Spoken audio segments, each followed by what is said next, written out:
সাথী হলেন একজন বাংলাদেশি অভিনেত্রী ও মডেল। সাথী মিস বাংলাদেশ খেতাব লাভ করেছিলেন এবং মিস ওয়ার্ল্ড প্রতিযোগিতায় অংশগ্রহণ করেছিলেন। সুন্দরী প্রতিযোগিতার শিরোপাধারী এই অভিনেত্রী হাতে গোনা অল্প সংখ্যক ছবিতে অভিনয় করেছেন। প্রতিভা থাকা সত্ত্বেও তিনি চলচ্চিত্র থেকে দূরে সরে যান। কোথায় আছেন, কেমন আছেন এই সুন্দরী অভিনেত্রী? আজ কথা বলতে চলেছি মিস বাংলাদেশ খ্যাত অভিনেত্রী সাথীকে নিয়ে। চলুন শুরু করা যাক।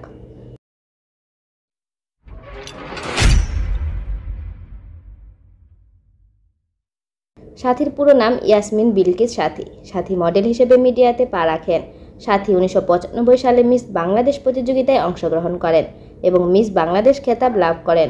এর আগে অনিকা তাহের ছিলেন মিস বাংলাদেশ 1994, কিন্তু তিনি লন্ডন থেকে নির্বাচিত হয়ে মিস ওয়ার্ল্ডে অংশগ্রহণ করেন।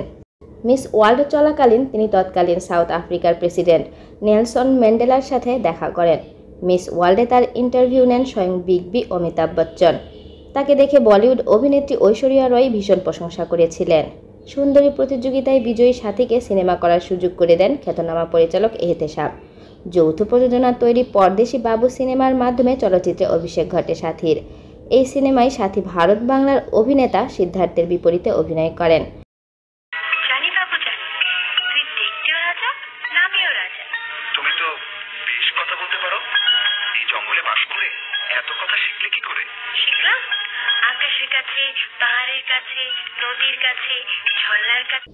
এরপর আর পেছনে ফিরে তাকাতে হয়নি। সাথী অভিনীত উল্লেখযোগ্য ছবিগুলোর মধ্যে রয়েছে পরদেশি বাবু, আব্বাজান, বীর সৈনিক, অন্যায়ের প্রতিশোধ, বড় মালিক, আহা ইত্যাদি। একের পর এক হিট সিনেমা। চিত্রনায়িকা সাথী সে সময়ের খ্যাতিমান তারকাদের সাথে কাজ করেছেন। তিনি চিত্রনায়ক ফেরদৌস, মান্না, শাকিব খান ও রুবেলের মতো তারকার সঙ্গে অভিনয় করেছিলেন।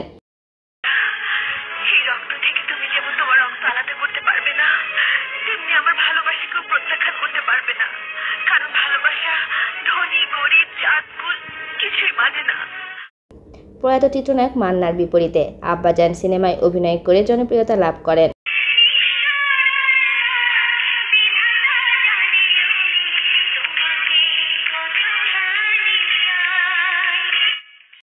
পরবর্তীতে দেলোয়ার জাহান ঝন্টু পরিচালিত নায়ক মান্নার বিপরীতে বীর সৈনিক চলচ্চিত্রে অভিনয় করেন। এনামুল করিম নির্ঝর পরিচালিত আহা চলচ্চিত্রে ফেরদৌসের বিপরীতে অনবদ্য অভিনয় করেন। আহা ছবির লুকোচুরি লুকোচুরি গল্প গানটি 3 দশক ধরে জনপ্রিয় ছিল।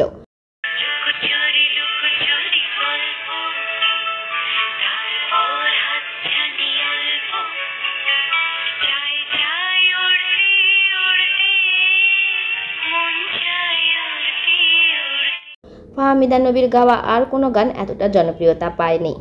বীর সৈনিক চলচ্চিত্রে তার অভিনয়ের জন্য তিনি 2003 সালে বাংলাদেশ জাতীয় চলচ্চিত্র পুরস্কারের সেরা পার্শ্ব অভিনেত্রী হিসেবে পুরস্কৃত হন।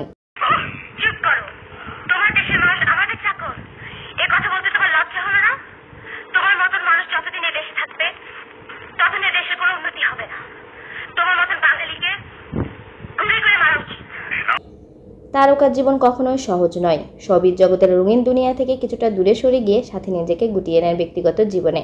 বর্তমানে এই অভিনেত্রীকে পর্দায় দেখা যায় না। রাজধানীর একটি এলাকায় নিজের ব্যবসা নিয়ে বেশ ব্যস্ত সময় পার করছেন। সুন্দরী প্রতিযোগিতা থেকে সরাসরি আলো ছড়িয়ে দিয়েছিলেন রূপালী পর্দায়। অভিনেত্রী সাথী শুধু অভিনেত্রী নন, তিনি ছিলেন এক সময়ের অনুপ্রেরণা। তার মাধ্যমে বহু নারী আত্মবিশ্বাসের সাথে নিজেকে উপস্থাপন করার সাহস পেয়েছেন। রূপ, গ্ল্যামার, অভিনয় সব মিলিয়ে তিনি ছিলেন এক পূর্ণাঙ্গ তারকা।